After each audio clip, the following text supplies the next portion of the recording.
reporting on the games you love by people who love to game. The MMO Reporter Network.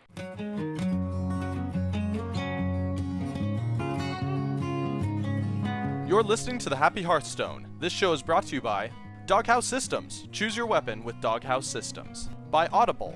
Get your free audiobook and your free trial today. By GoDaddy. Put your website to work while you play. Hello and welcome to episode 38 of the Happy Hearthstone podcast, the longest running Hearthstone podcast in the history of space and time and cards. I am your host, Josh Augustine, and this week I am joined by Eleanor. Hi, Josh. It's great to be here. Yeah, it's great to have you here, Eleanor. Should I call you Undead Goat? Is that what you prefer? No, I would prefer Eleanor, although many in the community may know me better by my Undead Goat user. And now, I can't remember, so Eleanor's been on a couple of my shows before. I can't remember if I asked you, why is your name Undead Goat? Is it because you're a secret satanic cultist? Josh, we did like a 5-minute explanation of this when I went on Wild Pet Battle. I forgot. The short version, for happy Hearthstone listeners that don't listen to WoW Pet Battle Crew, is that I thought it was hilarious when I was 14, and now I'm kind of stuck with it. I understand how that goes. I won't even tell you my email addresses from like when I was in middle school and stuff. It's just embarrassing to look at now. But all right, so that's good. I just wanted people to know if they were listening to a satanic cultist or not, because it just might skew their opinions. No satanic cults. All right, so let's talk about why we're happy this week. I'm happy I'm not doing a podcast with a satanic cultist that slays goats and then somehow resurrects them. So probably more necromancer really than anything. No, the goat is me, Josh. Oh, you are the. Oh, wow. Oh, this is getting deep. I don't even know. It's like Inception. Oh. You killed the goat, then you became the goat, and somehow brought it back to life. Oh, is this like Emperor's New Groove? I love that movie. No? Okay. No, right. Josh, it's not. All right, so why are you happy? I'm happy because we were actually able to record the podcast through so many technical difficulties and trials and tribulations. I bricked my computer like 4 days ago, and I wasn't able to just run out and quickly get a new one. And so we're doing this podcast on my phone, and we had so many technical difficulties, but now here we are recording a podcast. And hopefully it stays stable for the next hour. Yeah, so let's get going. All right. So let's look at some of the news before we jump into it. First off, BlizzCon is obviously right around the corner. It's coming up. So we're recording this on October 26th. BlizzCon is the 7th and 8th of November, so not this weekend, but the next weekend. And that's obviously... Oh, go ahead. Although the Esports, I believe Hearthstone and StarCraft, and I don't remember if World of Warcraft or not, actually does start on next weekend. So that's something to watch out for, is that the preliminary stages are actually coming up just next week. So that's exciting. Yeah, it is. So if you follow the esports scene, you get 2 weekends of BlizzCon, which is even better. And if you don't follow the esports scene, you're going to by the end of this podcast, because that's what this podcast is about. We're talking about the esports scene. Yep.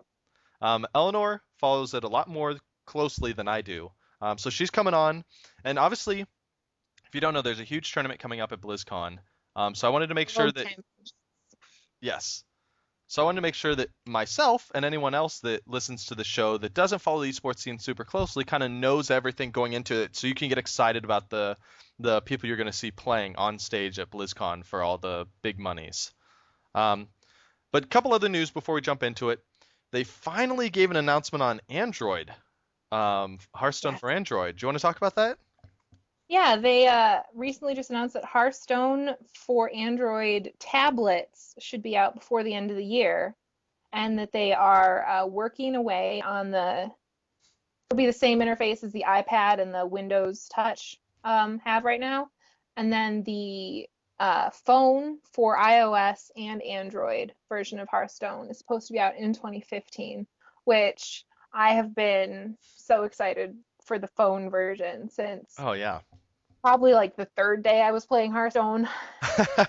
The day that you finally last left year, your house September. after playing Hearthstone for Yeah, 48 hours basically. straight. Basically. Yeah. Yeah. So I actually I have an Android tablet. I just got one a few months ago, so I'm super excited for this announcement because I've been playing it on my Surface Pro, which I have, which is great. But the Surface Pro is kind of clunky, right? The little Android tablet, I got a sleek one, the Sony Xperia Z3 or something. I don't know, but it's super thin where I can carry it anywhere. I'm super excited. Um, they also released an infographic with that had a lot of interesting Hearthstone stats on it. We'll have a link on the blog, gamediplomat.com, so you can check it out yourself if you haven't seen it. What is the most interesting stat you saw in this, Eleanor? Well, I think this is a good one. 69 million hounds have been unleashed since Hearthstone was launched. That is terrifying. 69 million. Just Well, imagine. 69. Yeah. I'm sorry. Lol. But my favorite thing about that card is like it's next to two other cards like, oh, how many people have been turned into sheep? Oh, how many bananas have been eaten? And those numbers are 3 million and 15 million. It's like nowhere even close to the number of hounds. But if you think about it, like you usually hold back your unleash until you can get at least 2 out of it. That's And true. you can get up to 7. So I don't know what Yeah. the average is. Well, you're getting This means two the spell bananas. itself has been cast probably about 23 or 30 million times Yeah, ish. well, you gotta also account for the noobs that are using it out there just to get one hound or something because they don't know what they're doing. Or the or the people that are so good at like the like cost benefit like analysis, like what like my deck versus their deck and like who like the advantage this that blah blah blah. There's very smart people who do plays That's this numbers true. look kind of business because they like have realized that like the cost the benefit will actually outweigh the disadvantage. So. Yeah, that's true. My favorite stat on here was the most played hero powers. So I know you've looked. What would you have Mm-hmm. guessed before you had looked would be the most played hero powers? Oh geez. Because I definitely would have guessed Warlock. Just because of how popular Zoo is and how strong it is. You use it at least several times a game. But you want to think of it one of the hero powers that you can use every time that you have 2 mana, Yeah, I that's true. guess. So, I mean, those would be like you always have a use for mage, warrior. Um, Oh, what would your there's third no be Shaman, which just happens to be the top three? that's because bots play the shaman. It's all Uh, bots playing okay, against each that makes other. a little more sense because Shaman wasn't popular for a while. And It this wasn't. kept me pretty confused. Like, I don't know why it would be significantly higher than like Paladin. You know, they're both spamming Yeah, dudes. yeah, especially because the shaman, like there are a lot of situations in certain shaman where you wouldn't want to use your hero power. Yeah. Um, But yeah, so this was interesting. Shaman number one, Mage number two, Warrior number three. Um, sorry, all other classes, you're just not as cool. All right, let's jump there's into. disadvantage to your hero power. Uh, yeah, that. Let's jump into the topic. All right, so let's talk about what esports are, right? Let's just get base level for people, because a lot of people, Base level. Hearthstone's their first card game. They aren't really familiar with kind of the competitive side of it, and it's not like a lot of games put the esports inside the client, so you see it. But Hearthstone, it's entirely you have to go outside the game to find esports at all. Mm-hmm. So I mean, Yeah. let's just say it up front. I mean, some of the best players in the world actually make money playing Hearthstone. Like that's awesome. Yep. So we're going to talk about who they are, why it matters, and then how you can start watching Hearthstone esports to see if you want to check it out. Because I mean, what? So Eleanor, is It's Hearthstone so the fun. first esport that you started watching? Josh, I want to put this in perspective of like my entire life for you. Okay, please do.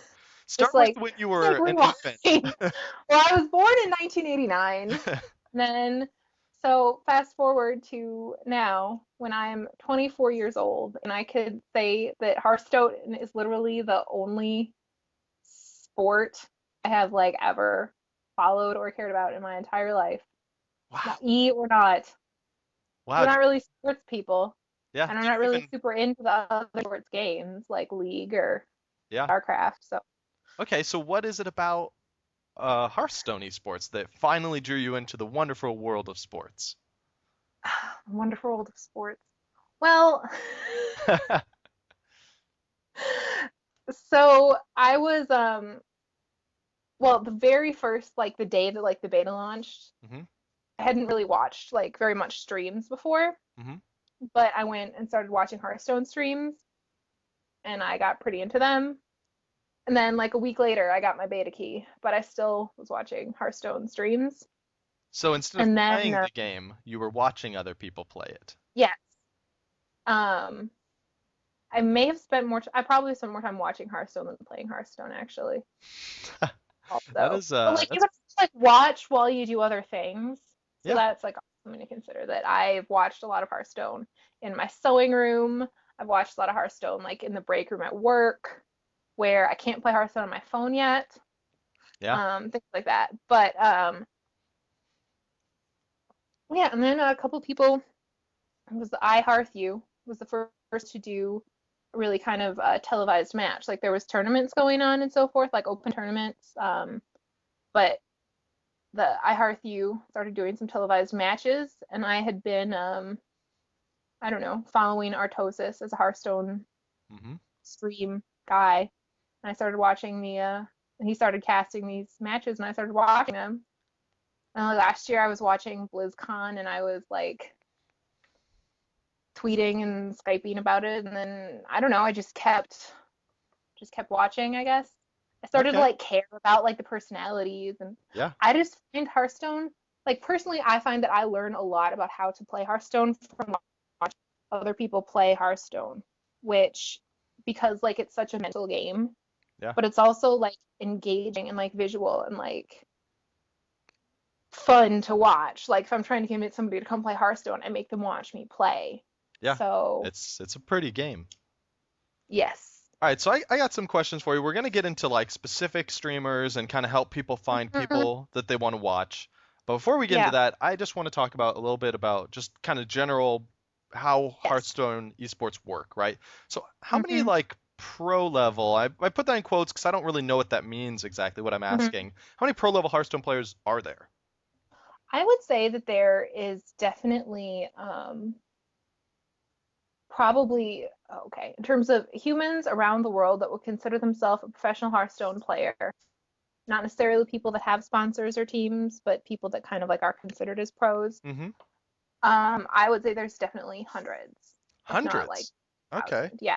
You can kind of just say I'm a pro Hearthstone player. I mean, at the very top level, it's Yeah. fewer. Um, So but how many people do you think are actually making a significant amount of money, like equal to like a job, like even if it's it's a hard. part? Yeah. Like a lot of people are getting like what people's income is too, obviously, because Yeah. certain teams, professional teams, do salary the players. Okay. Other teams don't. There's people that aren't on teams that like they have been on teams previously and they're still considered professionals. In certain senses, there are also people that make a lot through streaming that are also playing at the very top level, like Trump, for example, makes an Yeah. incredible amount of his income through his stream. He also has his sponsors through Okay. ESM now. So it's kind of Uh, a mix but between like salaries, sponsors, and just ad money from Twitch, then, basically. yeah, and then also prize money. Oh. Well, like money Twitch being donate, including donations and subscribing. And there's Yeah. also also definitely prize money. I think. Oh, this is something I thought to look up, but then because my laptop is a brick, um, I didn't end up looking it up. There's a website out there. I can find you the link later to put in the show notes, Josh, that Yeah. lists like the top Hearthstone players by like cash winningness. Oh, And it's that's interesting. some of the pro players that are my friends like go and they look at that and they're like, well, I was never paid some of those prizes. Oh, really? Ooh, But controversy. because esports is Wild I West, might you say? bush league. I would say bush league. Okay. That's maybe a little rude. Um, but yeah, like some people like Tides of Time, for example, has won like over $100,000 in Wow. Hearthstone prize Yeah, dude, that's nothing to already. scoff at. That's So incredible. Yeah, the game's been yeah, out what, like a year yep. officially? And he's not, he's not even going to BlizzCon. He's down Yeah. at BlizzCon. Wow. Okay, so how many different like pro level tournaments are there? If they're winning all this prize money, is it a lot of just like kind of scattered different groups are running these things? There's the weekly open tournaments that different websites and so forth have been running for a long time. There's also there's a lot of like invitationals that are kind of structured more for the viewer, which is what I end up watching mostly, I would say. And those, there are so many of them. Like they're like there's like one a week, Wow. I So swear. so how do you find these? Is it just like you follow How the Reddit or? I find them through various places. Like I am friends with or I follow a lot of the players and the casters on Twitter. Okay. So like for example, just this weekend there was two events. There was a live event in Paris that was a an open like Swiss tournament, and there was some controversies with that in terms of how the top cut was made. And Swiss is a format that's really common to card games, so a lot of Mhm. people that have been sort of old card game pros were very excited about that having the Yeah. open Swiss. But there's some issues with that because a Hearthstone match like often like can take a very long time. Like a Hearthstone Yeah. best of five is can like take 2 hours. Yeah. So you can't really, so that's a tricky thing. And in that, it ended up being a couple French players who are just like less known in the English speaking world. Yeah. I believe they're both sponsored pros in the finals.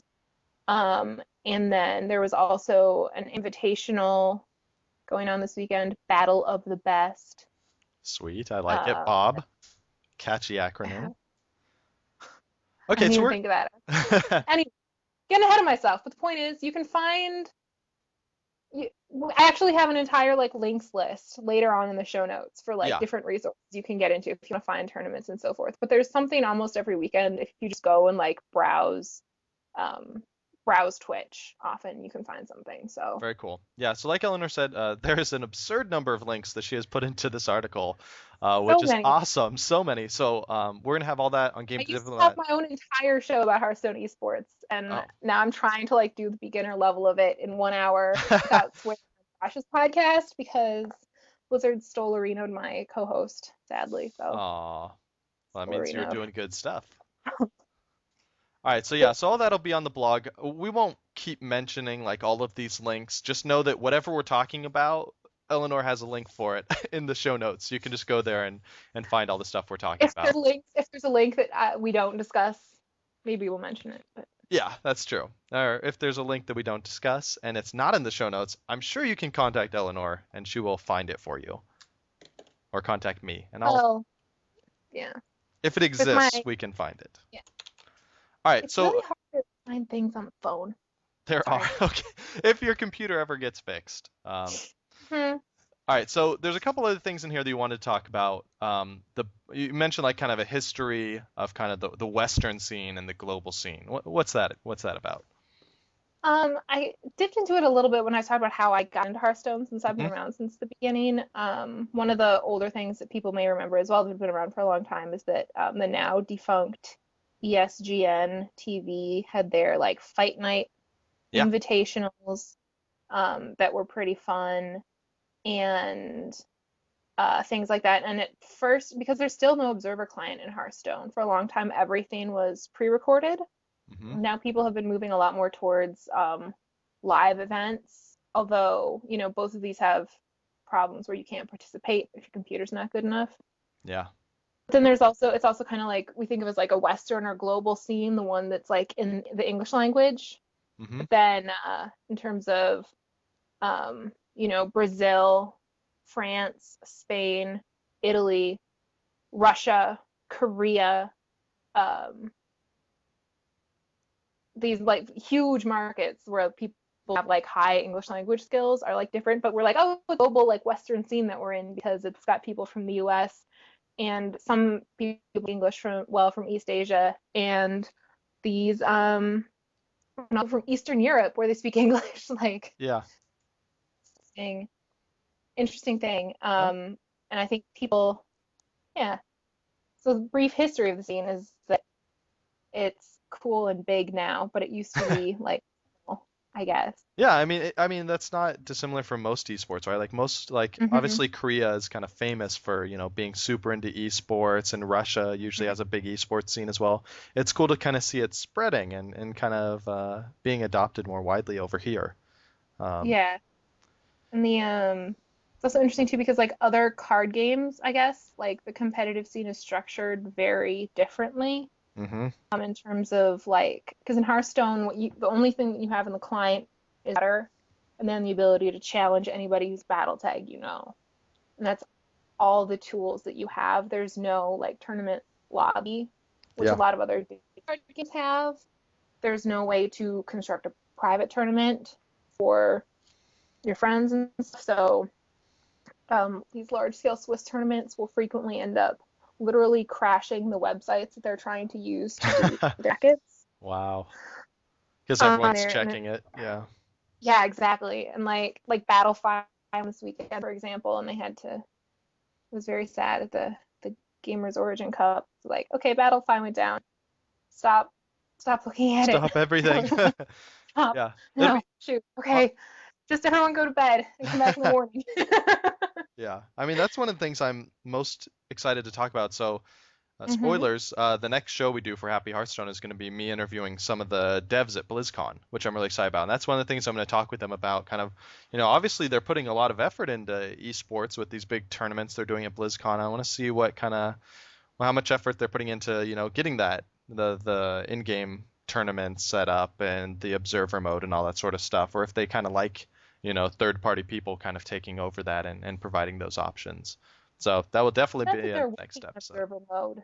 And it would be nice to see some people that have computers that aren't capable of streaming, be a little more, because like Hearthstone doesn't require a lot of processing Yeah. power, Yeah. just a decent internet connection. So, Yeah.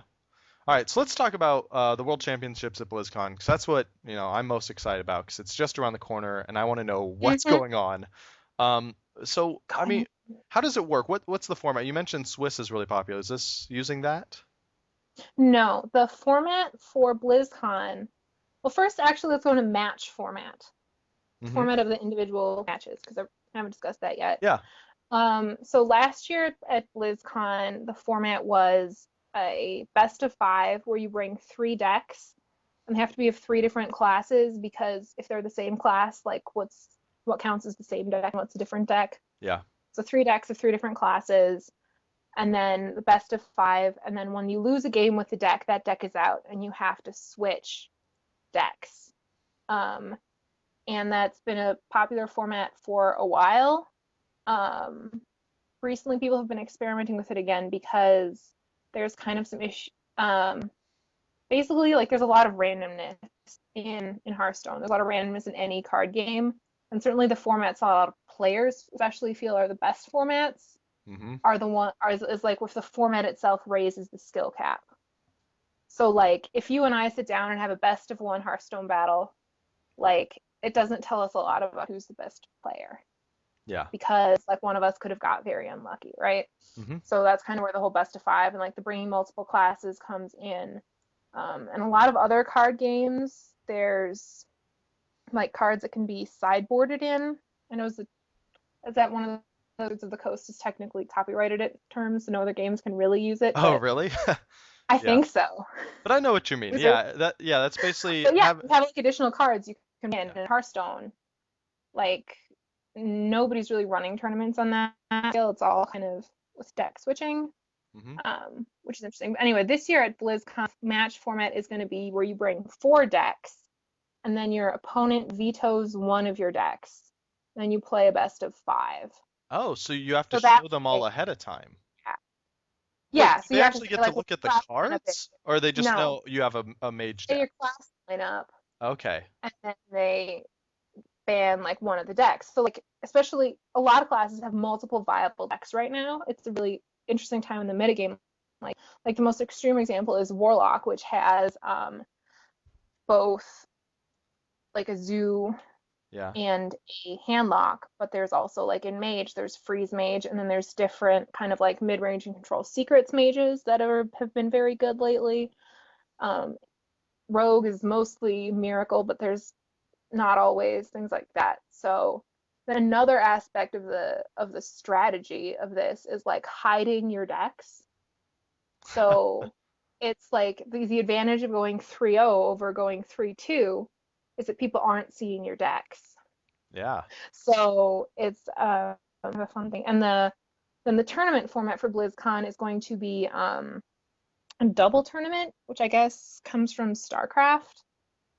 Double tournament group stage, where there's going to be 4 groups of 4 players. There's going to be a player from in each group from Americas region,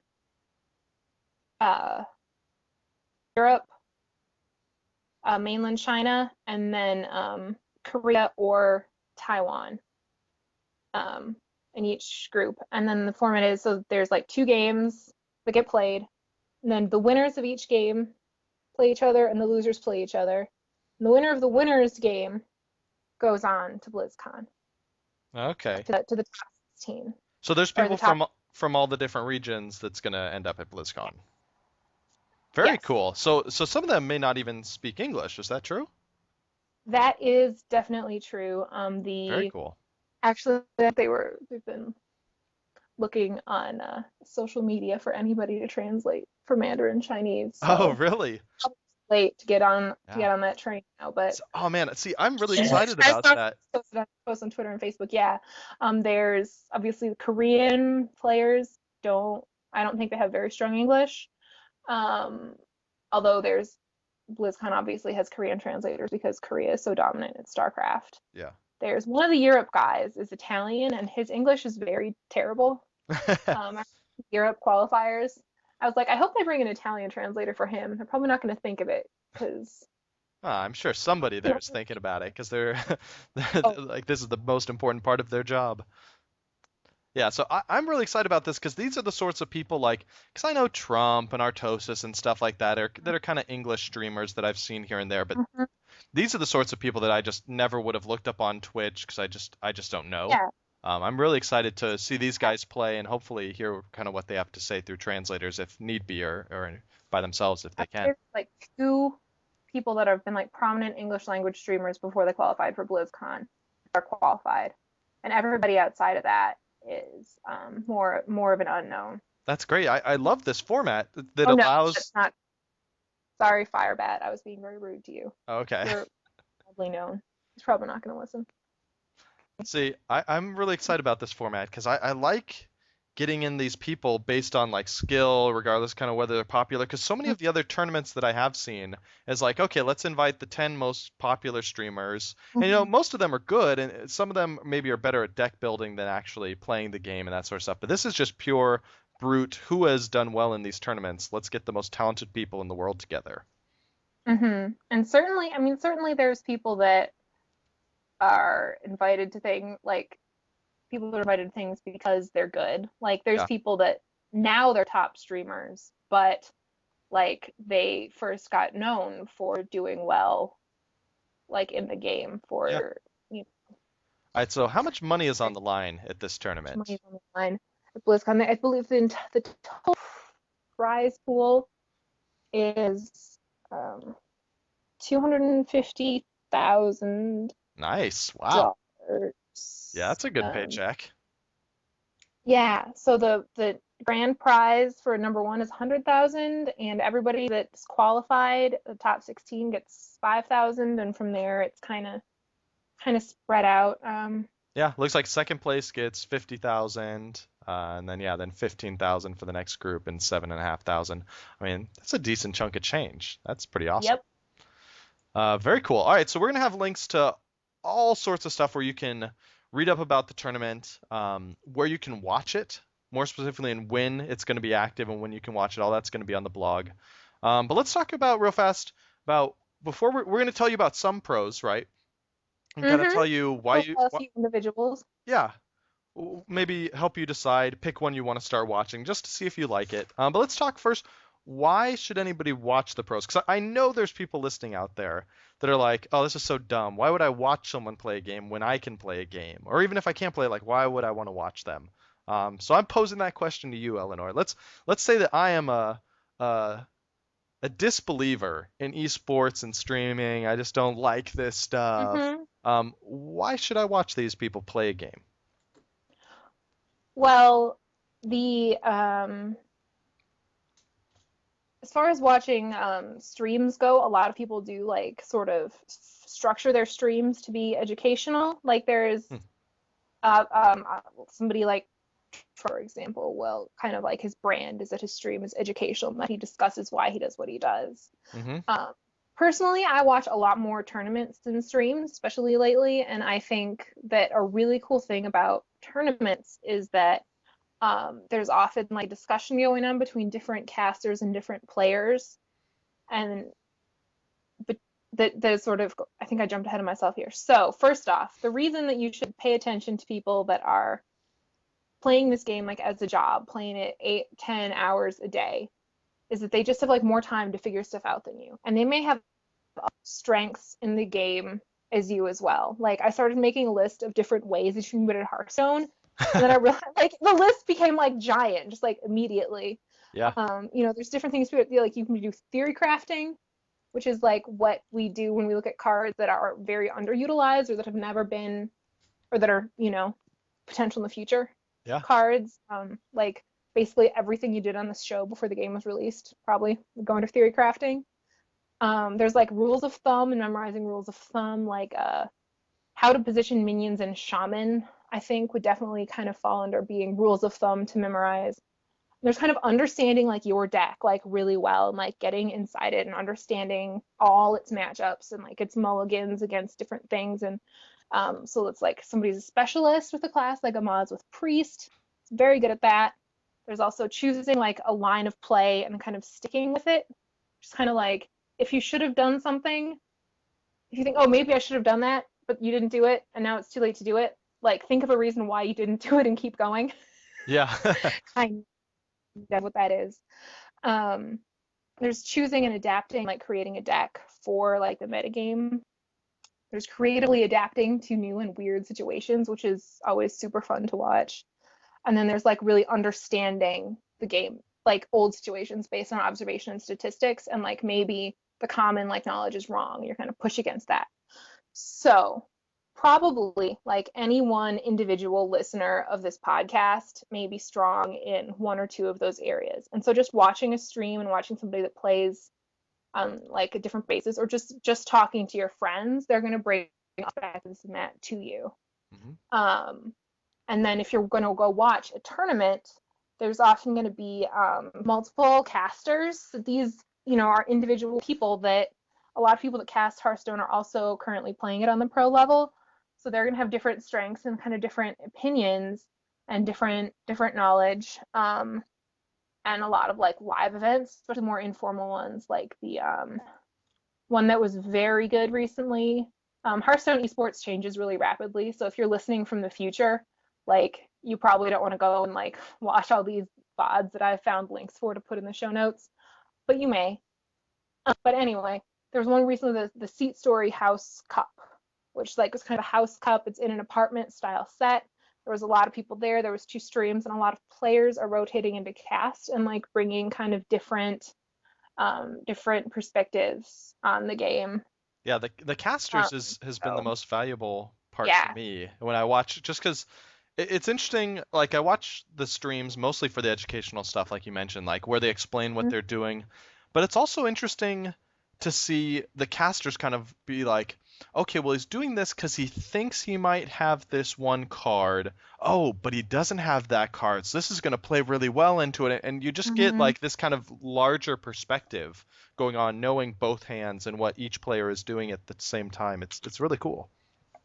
Yeah, and then there's also there's just like I think the play is often at a higher level in a tournament than when the same players are on the ladder. Mm-hmm. Partly because there's like more on the line, and there's like not distractions, right? It's not like, and when you're at a tournament, you're not checking your Twitch chat. Your like girlfriend is not bringing you dinner. You're not drinking alcohol, probably. Like all type of things. That's really kind of really focusing and really playing on like such a high level. that even the same person might not do in his bedroom on his stream. So, Yeah. and also it's just fun. I just am very entertained by it. I enjoy the community aspects of things. Not Yeah. necessarily Twitch chat, but like Twitter is great. Yeah. Yeah. Avoid Twitch chat. If you're new to esports, it's just safer Yeah. that way. It is a gross area. I mean, that's probably the one of the most like understated parts of esports, right? Like it's entertainment. It's similar to like Mhm. it's similar to someone like, well, why would you watch TV? Like, why do you watch a TV show? Because it's fun. Mhm. Like the most popular streamers are popular because they're entertaining. And Mhm. they aren't super boring. They aren't sitting there because no one would watch that, right? If thousands of people are tuning in to watch this person, it's because they kind of have that TV kind of personality where they're entertaining, they're making jokes, interacting with the community and doing stuff. It's like sometimes I tune into them not because they're watching Hearthstone or sorry, Mhm. not because they're playing Hearthstone, but just because they're entertaining. Like Hearthstone just Yeah. happens to be a common thing we agree on, but I'm there because I want to watch them do their thing. Mhm. Yeah, and I have certainly like my shallow reasons for liking certain people too. Like it's you. Oh, That's oh, how I know. I We're gonna have this down here with pro number 4. pro number 4. Yep. Yeah. Um, Anybody who knows me well can just like guess right now who pro number 4 is, and you're probably right. All right, let's get into the pros. Yes, Up let's first do. is Strife Crow. Tell me about him. Yeah. Well, so first off, the first couple people that we were talking about is from Group D at BlizzCon, because two of the people that I thought was thinking about profiling for BlizzCon turned out to be in the same group. Huh. So the first one is Strife Crow, who's representing the Americas region. His name is Kong Shu. He's from the US and he plays for Cloud9. Oh, Um, very cool. Strife Crow is one of those guys who's been around from the beginning. He played on Team Other Team No Name Yet at What? ESPN Fight Wait, Night wait, Season wait. 1. What was that team name? Team Other Team No Name Yet. Wow. All right. Because there was like one pro Hearthstone team and then there was like 4 other guys. So there, So there team were 4 other other team, guys. no name Team Other yet. Team No Name Yet. Yeah. Yeah.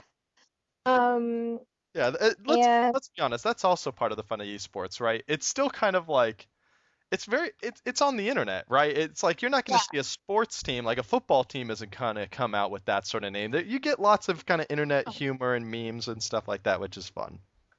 absolutely. And yeah, I think Strife Crow is just like a genius. What I have written down is that he's a beautiful god of card playing. I could probably tweet it along those lines too. It's definitely smarter than you. Like, Yeah. I don't care who you are, unless you're Strife Crow. Strife Crow is smarter than you. Um, he is always like innovating deck lists, and he always has like a different perspective about things. So, like, he's the first guy that put Ancient Watchers in Druid, I think, Oh, for okay. example. That's what I was going to ask for some examples of things that he had kind of, led the way on. Yeah, because I think like a year ago, everyone was looking at Ancient Watcher being like, well, yeah, you can silence it or you can taunt it. Nobody was like really like figured out how to do that efficiently in a deck. Yeah. And then it was like, oh, here's Watcher Dread to like efficiently do that with. So I've It's, never heard of this guy, I have to admit. yes. Like, where has he been? Why is he not like Trump, who I hear about all the time? Well, Strife Crow is definitely an example of a pro who almost never streams. Oh, Um, so he sneaky. he is sneaky. He is a guy that is currently in school and finishing his degree. He was, I believe he used to play StarCraft professionally. After he quit StarCraft, he went back to school. Oh, And okay.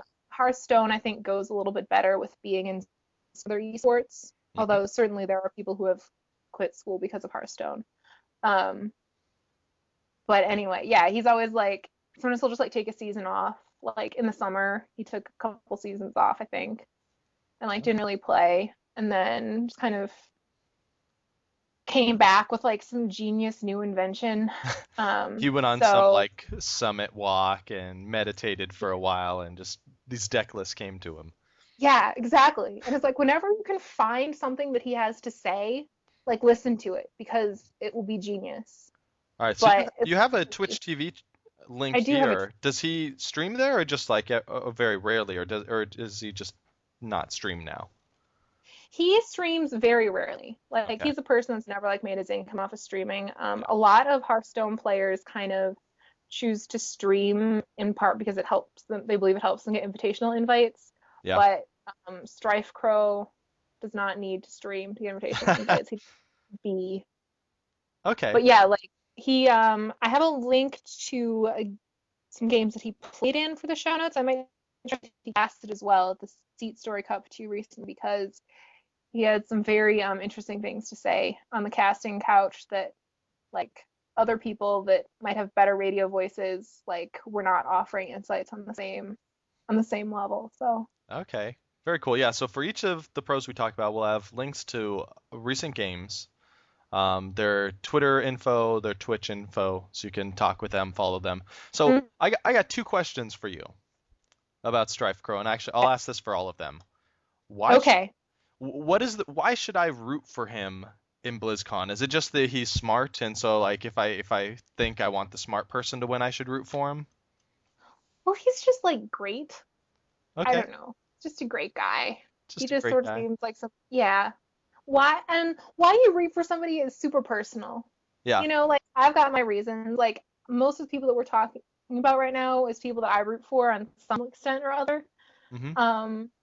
You know, one of the reasons that I like to root for people is like if they make really gratifying facial expressions when they win, and like if I Okay. see their face when they lose, like if they're like all like sad and I want to give them a hug, like that's really the kind of person that I root for. So this is the huggable scale of how huggable is this person? Okay. Yeah, I would say Striker is probably like on a 7 or 8 out of 10 huggability. Okay, that's pretty good. He's not quite teddy bear status, but not creepy stranger in an alleyway status either, so that's good. No, certainly not. All right, and then the other one is, why should I watch him? It sounds like I want to watch this guy if I want to learn. Like if I'm looking to learn, this is the guy I should go look up his stuff. Yeah, I think if you want to learn, and also if you want to be surprised by Okay. Strife Pro will surprise you. Like part of that is because he doesn't stream, so it's not like some people that stream like their decks become expected by the time that they're in a tournament, or like their Yeah. perspectives on a certain match is like known. But I think if you watch Strife Crow play or cast, you will always be surprised, and that's valuable. Yeah, that definitely is. All right, let's talk about pro number 2, Colento. Kolento. Kolento's real name is Alexander Malsh, and he's from the Ukraine, and he also plays on Cloud9. He's right for our What? teammates. So everybody's like, oh my god, like team kill. I think All right. Cloud9 So, is the only team that had 2 people get really? a round of 16 at BlizzCon. Yeah. So I There gotta was lots ask, this may make me a Hearthstone esports noob, and so judge me if you must. What does it mean that they're on the Cloud9 team? Because Hearthstone isn't a team sport. Well, it's a little kind of what is a Hearthstone team and why Yeah. is was going to be like a topic for an entire show when I was still running Observer mode, because it's such a weird like meaty topic. Yeah. There have occasionally been some team format Hearthstone games, which I guess in StarCraft or in War there used to be team format leagues, but that was popular in StarCraft 2. Mm-hmm. That's what I have heard. So like Fight Night, long ago, distant past, dearly departed Fight Night was a team format. Like it had 4 guys from a team, like matched against each other, and then sort of it was a group, like the whole match was a best of 5 then. And then also Take TV ran a team league kind of over the summer, the Gentleman Cup, and they had teams there as well. So that kind of encourages the different formats of round encourage a team like roster of between 4 and 6. Yeah. For example, and so some Hearthstone teams, it's just like friends that play together and test that together, and then like they come up with a team name, and maybe they find a sponsor like Team Doggy House from long ago. Of If you don't course, know if that's their team name. Yeah. Team Doggy House. Actually, is now sort of transmuted into Cloud9 over time.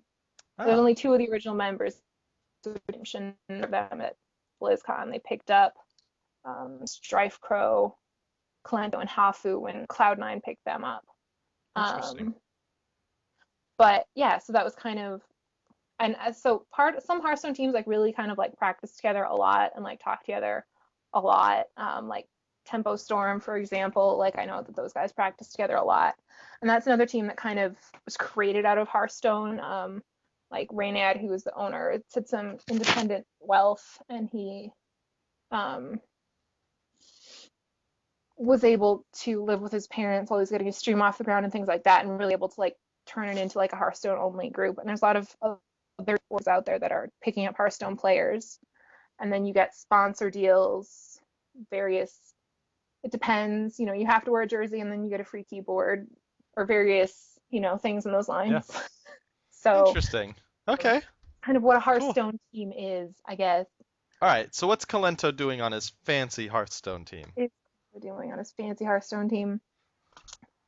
He is one of the top ranked players in the world. I was going to check it today, but I forgot. But Gosu Gamers has like a thing where they rank every single Hearthstone player against each other, and their algorithms have some flaws. But Kalento was number 1 when I looked yesterday evening. That's probably not changed. I'm gonna look right now just to make sure. Yeah, because like I said, there was some events ongoing this weekend. Yeah, that he is still number 1. Yeah, he wasn't playing in anything, so it's not like he's lost a game. It's just somebody else could have won up above him.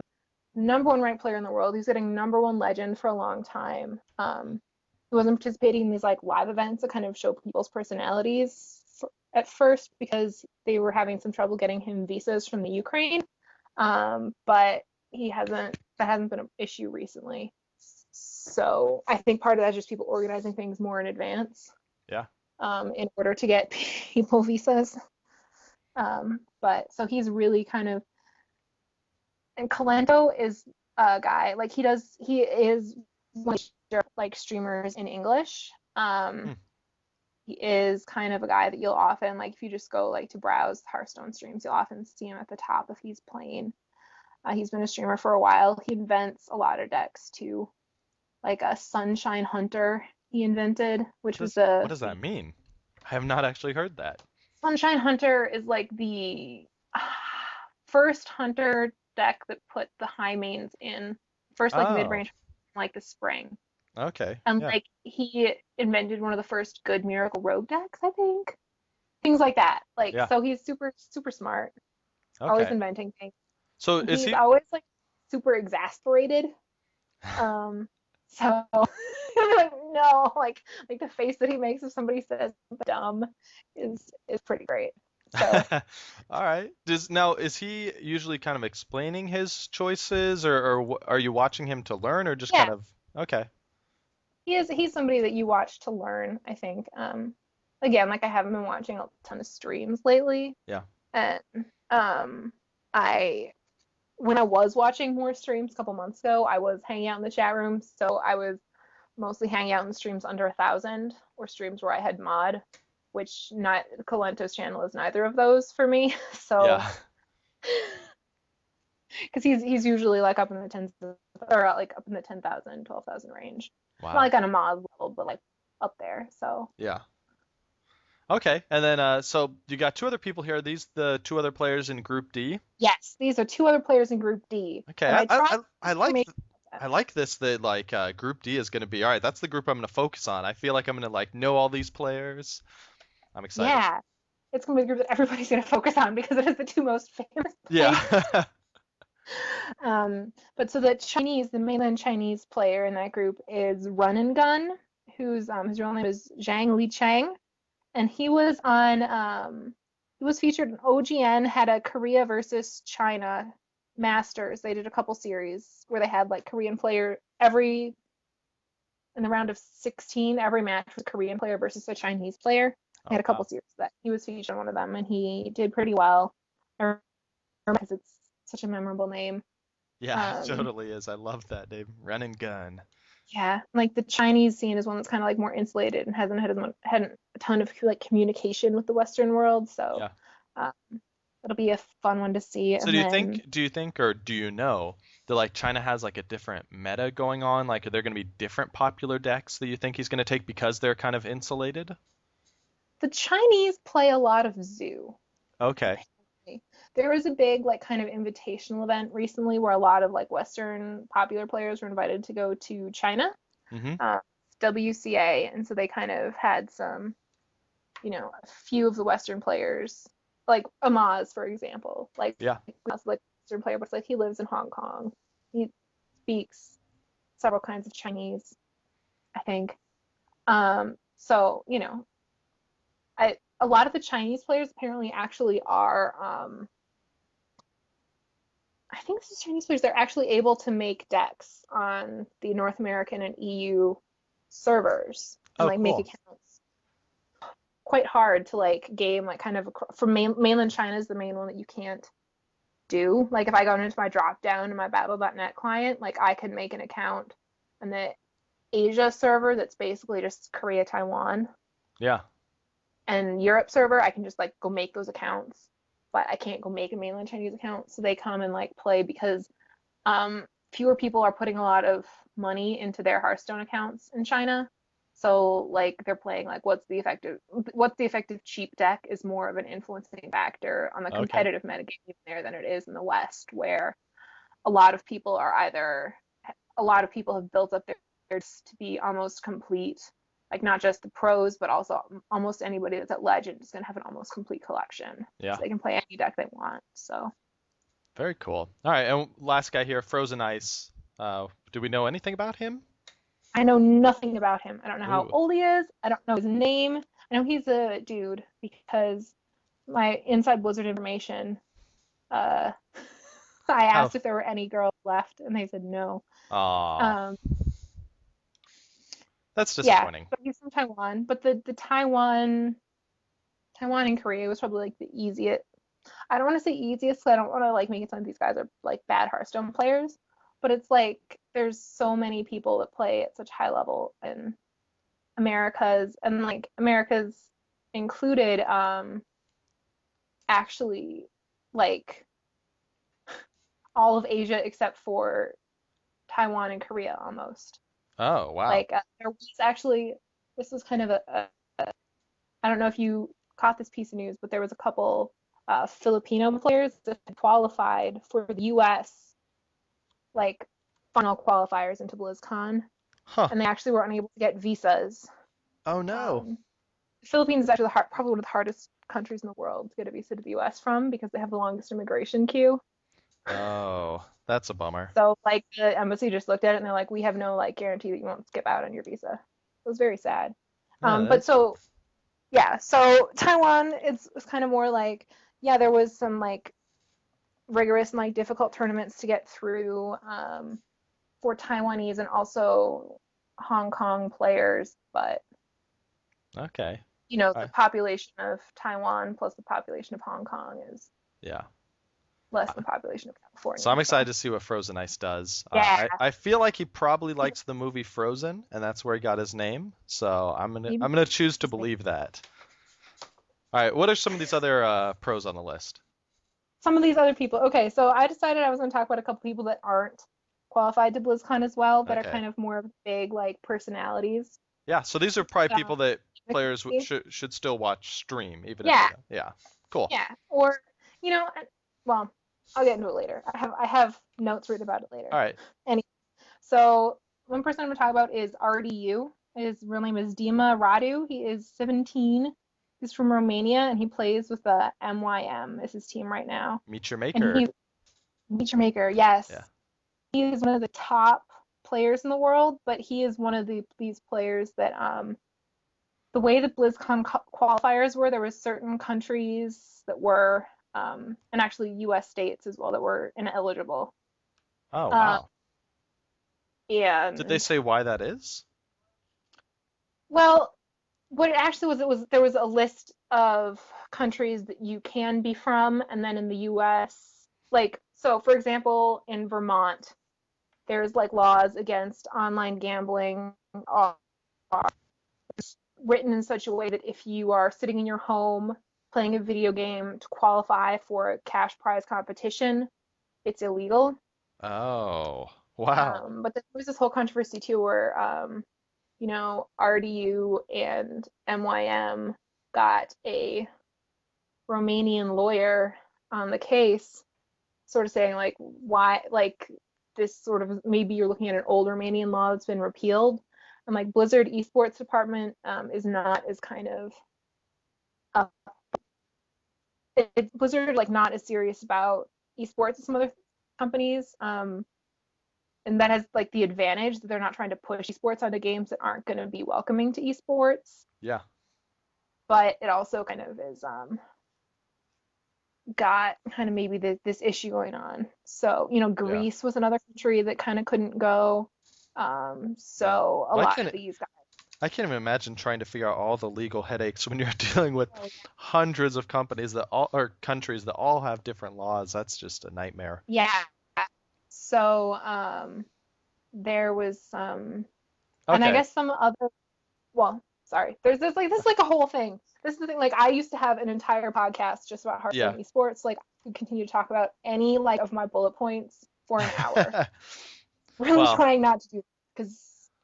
Yeah, we don't want a 3-hour show. No, but his did get through the Romanian qualifiers for the International Esports Federation Hearthstone Championships, which is another kind of like championship that's going on. I really like to listen to what he has to say because he is kind of smart in a different way than a lot of the other pros that are kind of the ones that we might get the I don't know, common wisdom about the game from. Yeah. Like some people will talk a big game about win percent. So it's like this deck is an 80% chance about that deck, etc. But it's like RDU like is a guy that I will like, if he says that, it means that he's been sitting down recently and like practicing and like doing the math and like making spreadsheets. Okay, interesting. Like he actually kind of knows what the numbers and the percents are. Yeah.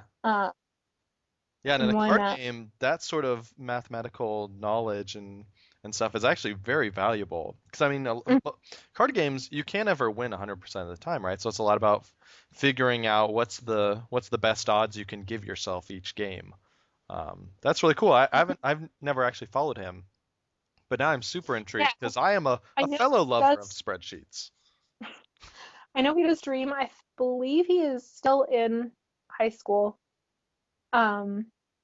Which limits his streaming schedule, but he's also like one of the top ranked players in the world. He is, he's making a lot of money off of Hearthstone. So he's somebody that I think everybody would have loved to see at BlizzCon. And I'm certainly I think probably if Blizzard kind of goes back before they release next year's sort of world championship eligibility requirements, I think countries that have players calling lawyers independently are the ones that are going to get re-examined. So. Yeah, well, I mean that's great. I mean, because that'll help them identify which ones they should look closer at. Hopefully, make it easier. All right, let's talk about this next one because I know you are so excited to talk about him. So excited to talk about this player. Do you know how to pronounce his name here? If I had to guess. You gonna guess? So can I have two guesses? Yes, you may have two guesses. Okay. I would guess Savs, No. or Save Jay-Z. Apparently neither of those are right. I'm guessing by your hysterical laughter that I am way off base. It's actually pronounced Savage. That's outrageous. I know. His real name is Janne Mikkonen. He's 26. He's from Finland, and he plays from Team Liquid, is who he plays with now. And this is just like my favorite player. Here's some things that I literally wrote down in the show notes. Cutest boy universe. That's a bullet point. That's the best accent ever. That's another bullet point.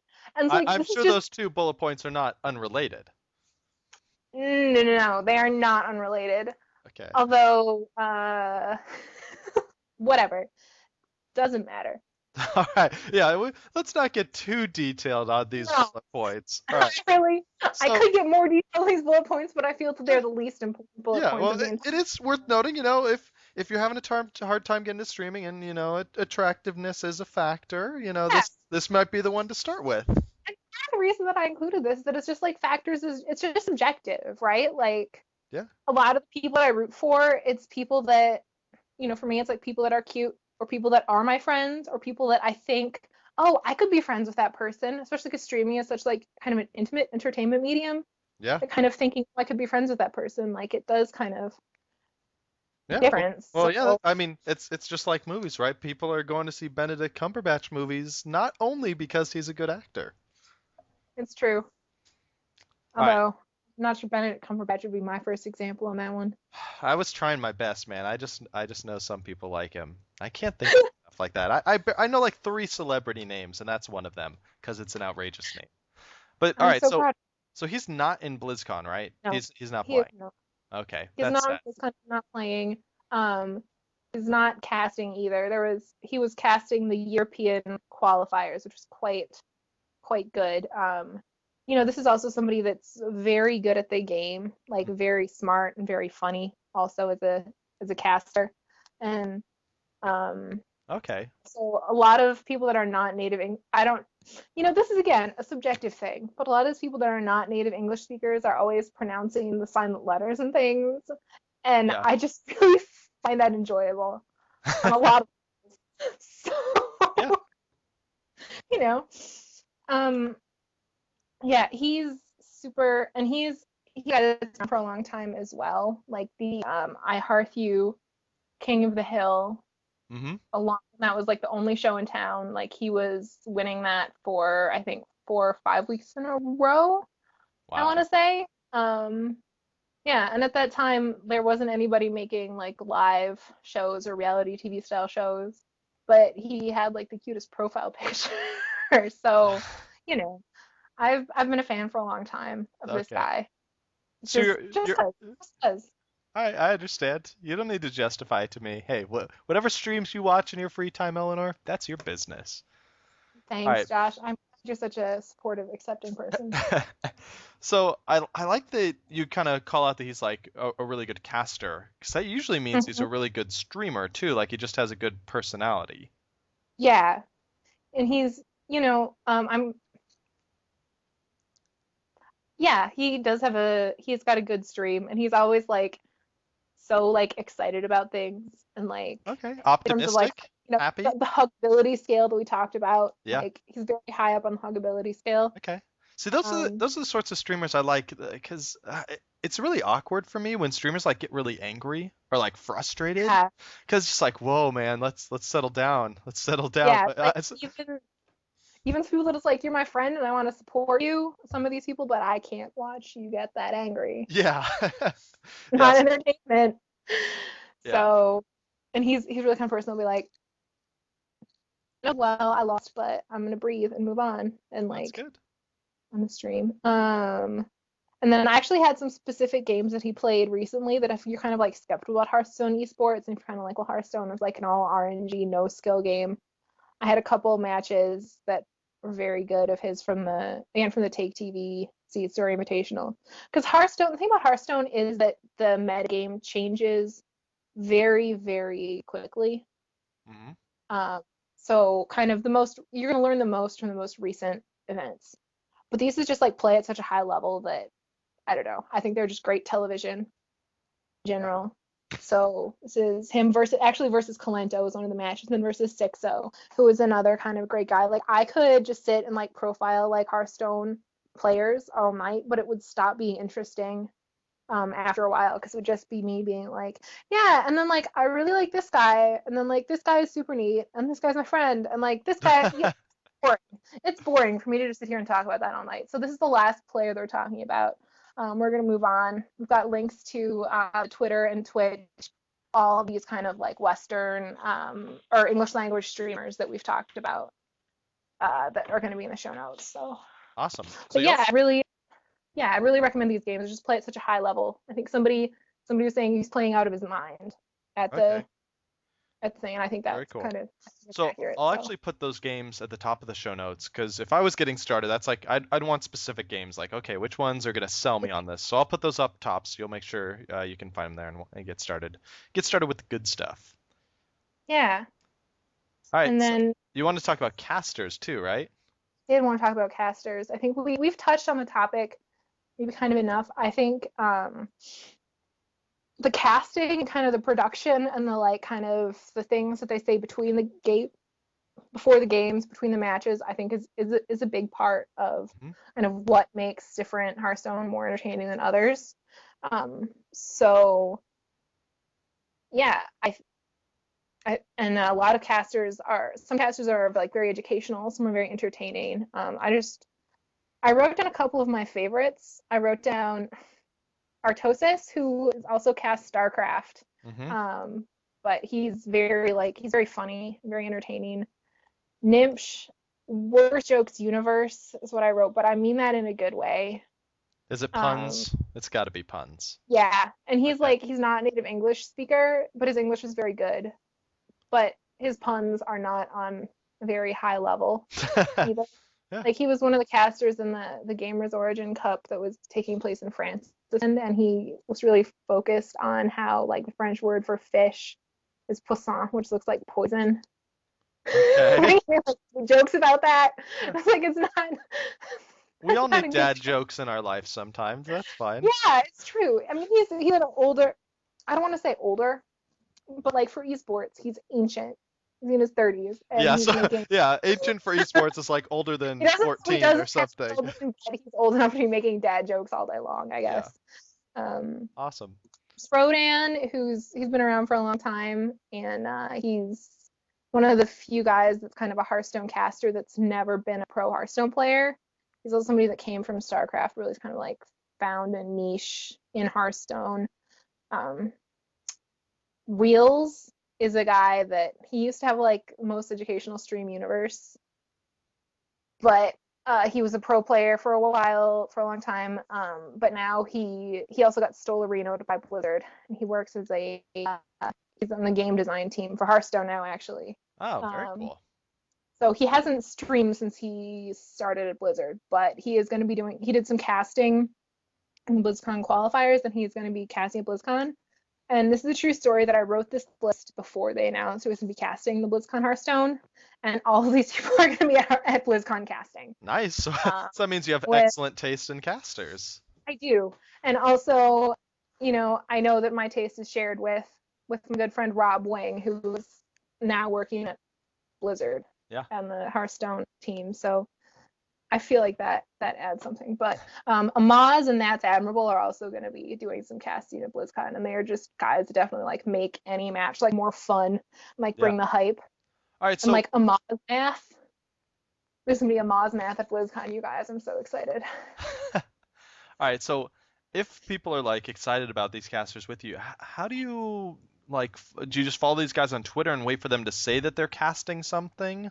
Because they don't Yeah, you can't really go to their Twitch streams and find them casting stuff, right? no, no, it's kind of tricky. There's unfortunately a lot of people that are posting VODs and things are not, or even like in the stream titles for tournaments are not saying who's casting. And in my opinion, it does make a big difference because, like, if I'm not entertained, I'm not paying attention. Oh yeah. So, you know, that's kind of tricky. But yeah, like these are guys that I'll follow on Twitter and things like that. And I think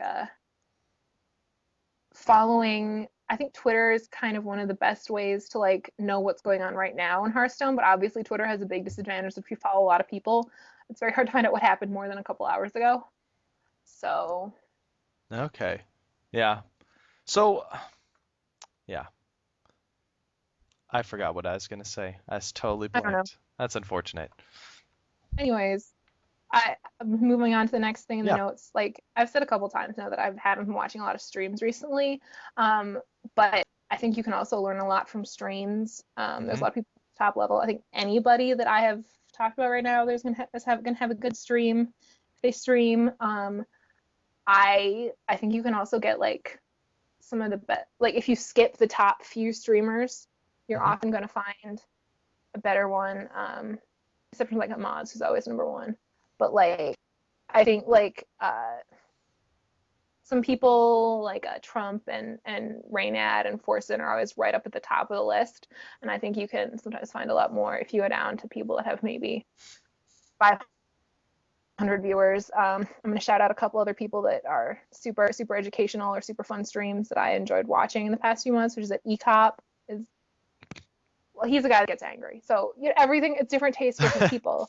Yeah. Chalky is so hilarious. Chalky is like so funny. Like Tides of Time is somebody that I don't know personally, but that he has a super like entertaining stream, and he's always like doing kind of different things that kind of is maybe going against the rules of thumb that you're memorizing when you're like first learning to play on a slightly higher level. So you kind of say, well, why is he doing it differently than I would? And that's kind of where you learn. Yeah. So Very cool. Yeah, it's fun because I mean, you can go if you step anywhere near Hearthstone Esports, you will run into Raynetta Trump and stuff like that. So it's fun to get kind of suggestions for these smaller guys that you might not. Ever. Yeah.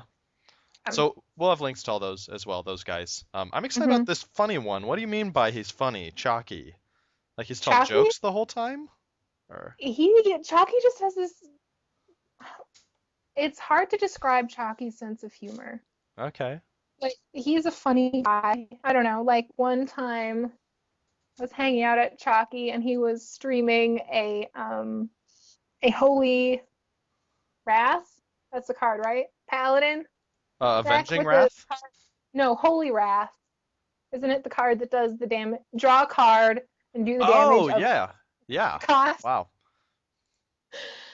And this was not on his like real deck. This was real. I would certainly hope not. It was on his EU account that he has like all the cards on for tournaments and Cool. and things. He wasn't trying to ladder on EU that season, so he was just like playing Holy Wrath Paladin. And he had Light's Justice in the deck, which is the 1-mana 1/3 weapon. 1/4, 1/3, something like that. And you say, well, why do you have the Light's Justice in the deck, Chalky? And then he'd say, well, it's just to do that extra damage before the Mountain Giants, like before the Holy Wrath. Because Holy Wrath is gonna do all. So you just have to squeeze in 10 damage somehow, and then the Holy Wrath is gonna kill him. And then every time that he lost, he would say, well, it was a fluke. And then he'd say, and after like dropping 5 tanks, that the deck is, it's just a funny guy. Yeah. Guy. All right. He always makes me laugh. So I shout him out for that. That's fun. All right. Any last stuff before we move on? What are we moving on to? Oh, we're moving. How far down are we moving on? We're moving on to the card of the week and iTunes review. So I mean, community resources. These are all links that we'll put in the show notes for everyone. And then I think staying caught up is kind of hard to do, but because the Hearthstone like metagame changes so fast, if you can just find what's going on right now or what like last weekend's VODs were, then that'll be maybe not the best Hearthstone television, but it'll be like the most recent, the most interesting and informative. Okay, so I have to ask, because I have wondered this forever. What does VOD stand for? I know it's like a video, but why is it called a VOD? Video on demand. Isn't that like every video? All videos are on demand. This is the internet. Well, it's contrast of streams. So like think about if you go like on like Amazon and you can rent something via in your TV, you can rent something VOD, video on demand. So like in esports, and stuff, people generally different stream and the VOD. And the VOD usually was something that was streamed and is now a video that you can just get to on demand. But it was streamed when it was new content. Okay, that makes sense. All right, and then so we're gonna have a bunch of community resources that Eleanor put together. Twitter, the Reddit, Liquid Hearth, Hearthstone VODs, links to all the sort of stuff that you want to check out. Let's do a quick iTunes review before we do Card of the Week. Mouse Divided wrote in. He said, informative and musical. Mouse Divided is a girl, I think. Oh, I know Mouse Divided from when I used to moderate at Angry Chicken Chat a lot, and I'm 80% sure she's a girl. 80%. All right. Well, 80. 80% she, 20% he So, said no, if you don't know, you should say they. they. Because girls play Hearthstone too. Girls play Hearthstone. They I'm a do. real girl and I play Hearthstone for real. For reals. All right. So they said informative and musical, which is something to think about, Eleanor, because it's almost Card of the Week time. Yeah, I was practicing. Good. All right. Mouse Divided says, I love the great back and forth banter between Josh and his rotating co-hosts. They're always very knowledgeable and entertaining, just like Eleanor. I'm sure she would have said that if she knew it was you. Plus, each co-host brings their own twist in singing Card of the Week bumper off the cuff. Keep it up, and I think I win as best name over Trevissimo. Just saying. Mouse Divided is a pretty awesome name. But Trevissimo is more fun to say, I have to say. I'm sorry.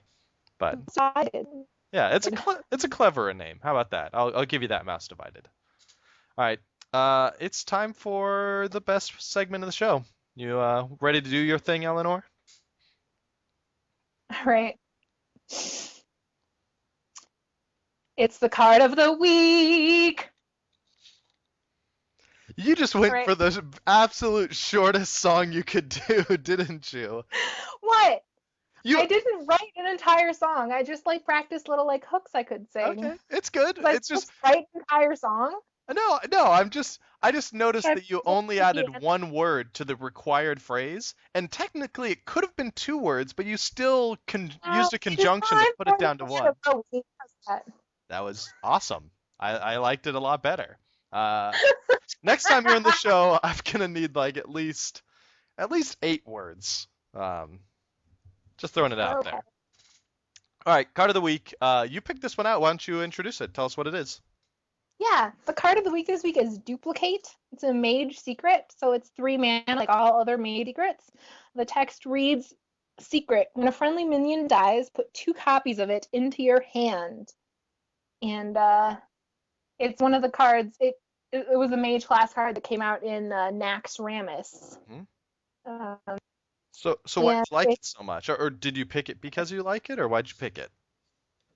It's the best card because imagine the best card in your deck, and you get to play it 5 times. Okay, that's a little pie in the sky, but I could see that. Yeah, and it's actually kind of interesting because I've been playing kind of Mage Secrets forever. I've been playing Mage Secrets since Mage Secrets was a terrible deck. Yeah. But the 3rd time I played Arena in Hearthstone ever, I drafted both a Mirror Entity and a Vaporize. Ooh. And somebody played Deathwing into both of those secrets, and I won, and I was amazing. That's incredible. Yeah. It was just the best case for both Vaporize and for Mirror Entity, and I was just I have to play this deck forever.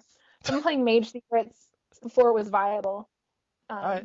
And so you're really liking Duplicate in that deck. I am really liking Duplicate, and I think because Duplicate encourages you to have all or almost all the minions in your deck be something that you would be okay with Duplicate triggering on. Yeah. Especially with a Mad Scientist, which can bring Duplicate out into the battlefield at any time. Yeah. Which is run in any secrets deck nowadays, the Mad Scientist. So people more, mage decks kind of would have they had Archmage Antonidas, and then you'd have the Sorcerer's Apprentice to go with him, and then you'd have the Mirror Images to go with that, and all these 1-mana spells and things like that. And now it's really kind of you might play on turn 9, let's say, you play Antonidas, Duplicate. And you got 2 fireballs in your hand, and then they kill your Antonidas, and you have 2 more Antonidases. Yeah. And you can just keep bringing these threats out. And every once in a while it will backfire. You'll get the Hex Frog, or it'll be a Doomsayer, the Mad Scientist. But yeah, it's on a philosophical level, it's kind of an interesting Divine Shield, right? It's a way to just kind of guarantee that minion you really want on the board, you're going to have on the board. Just the threat of it makes people kill your cards in a different order. Be beneficial to you as well. And Yeah, I mean, and it is really funny when it's played poorly, right? Like I played one that used it to get the mirror image clones. Um, and it was just like Yeah. the mirror images were on the board, and then they played the secret, and I did it, and it's like, no way, it was duplicate. Like, oh, okay, yeah, I'll kill a few more of your 0-1s with my big dudes on the board. That's fine, no big deal. It's Yeah, like I've been having a lot of fun with this in the spell heavy mage deck I've been playing with mhm. recently, because like you kind of mentioned, I originally started with a deck, that had kind of minions that I wasn't happy having duplicates of. And it caused a lot of problems for me because I'd have duplicate on the board, um, or I'd have a good minion on the board. I didn't want to throw the bad minion on because I might be duplicating next turn, and I didn't want that to go wrong for me. There's just Mhm. a lot of times where duplicate actually seemed to like force me to keep cards in my hand. But I did that sanity check where I just went through the whole deck and like, okay, do I want to duplicate this? No, then just get it out of the deck. And it's been a Although lot. if you have, here's a duplicate rule of thumb, is that Hmm. if duplicate's on the board, you need to have 7 cards or less in your hand at the end of the turn. Every time, 7, the Oh, magic yes, so number. you don't get cards burned up on you. You do not burn cards. I had a great misfire with duplicate recently, actually. I ran into a mill rogue on ladder, and I did not realize that they were a mill rogue early on. And I had 2 mad scientists out. I thought they were just a regular miracle rogue. I suicided my mad scientist into some like regular minion. And then I had mirror, entity, and duplicate up. And then they played a cold light oracle into it. And I Oh, just had like no desire to play the oracles, and then like all my good cards got burned. yeah. And so there's a point where everything in my hand, like in my hand, I had like nothing. I had nothing that would affect their face. Like the only minions that I had was the oracle and the doomsayer. And I was just like, Uh, fine, I'll play these oracles that you go into fatigue too, even though I know you're gonna win. yeah. That's a bummer. All Not a right. regular deck. Although I ran into like 4 mill decks. I feel like somebody probably had been streaming mill. Well, yeah, that had to be because I have not seen a clump of those in a while. Um, all right, very cool. But if at the very least, I like duplicate because it's interesting, right? Because we have stories about it like this. Like no one's really telling stories about Harvest Golem or Chillwind Yeti. They're fine cards, but it's like you don't have those cool moments where something really interesting happens. And duplicate always seems to create those sort of interesting stories. Especially if you combine it with mirror entity. It's a great way to get opponent cards into your hand, which I just love that. I just think it's so fun to get Yeah, opponent cards in your hand. So yeah, that is like that's really deal with my interesting. 3 Tyrion forgeries Yeah, or whatever. living the dream, Eleanor. Don't let it die. Mhm. All right. We're going to have full show notes up on our blog, gametiplomat.com. Like we said, it's going to have tons of links that Eleanor put together for everything about esports. I really hope that you give esports a try, even if it's not traditionally your thing or think it sounds kind of lame and nerdy or whatever. At least just try checking out, a couple of the streams. Like check out the games Eleanor said are the best, right? Or check out Chalky if you think you want to laugh or whatever. Like, oh, okay, well that'll make it more fun. Just check it out. Just if it's not for you, it's not for you. That's fine. But at least give it a chance. Because there's a lot of really fun stuff to get excited about. It's something more to fill your life with more Hearthstone, which is what all of us want. And yeah, it's a great time to try it out right now. It's BlizzCon this weekend. The Yeah. preliminary group stages is going to be on November 2nd, which is Sunday, and then the final matches, the deciding matches of the groups, and then the round of 8, the final is going to be at BlizzCon, all the way through the day on the Friday and Saturday. It's actually starting before the opening ceremony on Friday because first matches can take so long sometimes. Really? Wow. So you Yeah, have to choose. it's Do you want like to be starting on watching the those first day matches or? and then before the opening ceremony. Basically, so if I was at BlizzCon, I probably would go to like no panels. I would probably just hang out at Hearthstone Hey, it's ours, Esports dude. There will be. I'm sure all there'll day be every plenty day. of people doing that But because at that least place. the grand finals, tune in on Twitch, twitch.tv/play Hearthstone. It'll be fun times. There you go.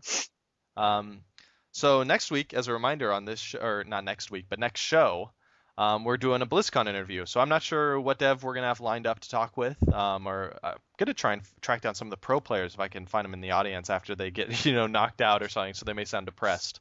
I'm gonna try and get them, and hopefully with better audio quality than I had last year, because last year's was, sorry about that. A year later, I'm still apologizing. It was bad, but hopefully it'll be better this time.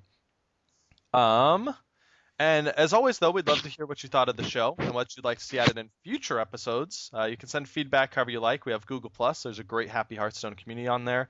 On Twitter, I'm at jaugustine. I have an email, ajosh@outlook.com, or just leave a comment on the blog where everyone can see it, gamediplomat.com. Eleanor, where can people find you? You can find me on Twitter at UndeadGoat. I've got, I guess all my websites and blogs and shows right now are defunct. So if I boot any of them back up, I will definitely be tweeting about it. Awesome. Yeah, undead like a zombie, goat like the farm animal. That's Awesome. me. Yeah. And is it fair to say if people have questions about esports or wondering or just want to talk about what's happening at the BlizzCon tournaments, they can talk to you on there?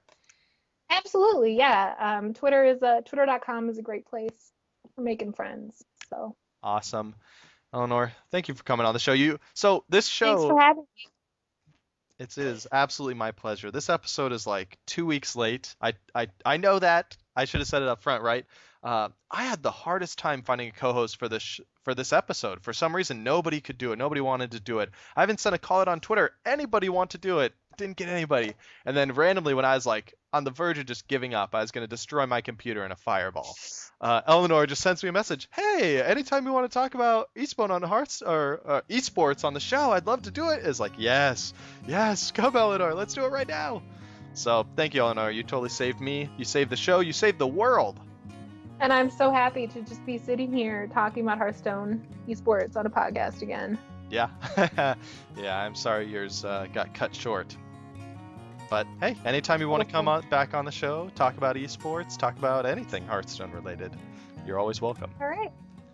So, and thanks everyone for listening and visiting the Happy Hearthstone and having a little fun with us. We'll see you next time. Bye.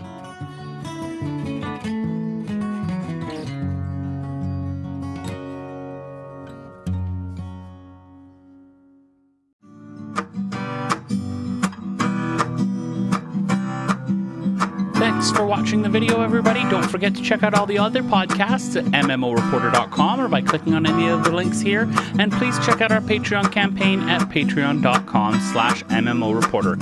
Thanks, everyone, and see you in game.